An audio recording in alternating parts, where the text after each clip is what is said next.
Magandang buhay mga kamanlalakbay, ito si Brother Ivan Panganiban at narito po tayo sa isa sa mga pinakamagagandang simbahan dito po sa lalawigan ng La Union, ang Minor Basilica and Diocesan Shrine of Our Lady of Charity dito po sa bayan ng Antipolo. Ito po ay isa sa mga naging mission po ng mga Augustinians of 1598 kaya from St. Francis of Assisi, naging patrono po nila sa Santa Monica.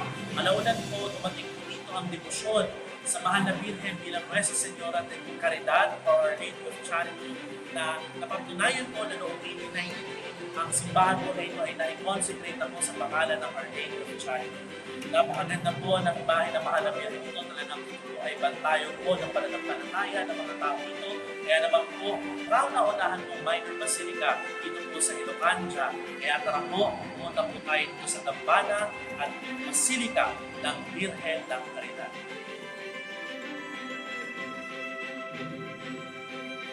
Manalangin tayo. O pinakamapagmahal na Birheng Maria, matamis kang pumayag na maging ina ni Jesus at ating tagapagligtas at gabay tungo sa buhay na walang hanggan. Nagpapasalamat kami sa iyo para sa kamanghamanghang pag-ibig na ibinahagi mo sa amin, maging para sa amin ang aming lakas at aming kahinaan at ating ginhawa sa ating mga kalungkutan at kanlungan sa ating mga pangangailangan. Hinihiling namin ito sa pamamagitan ni Jesucristo na aming Panginoon. Amen.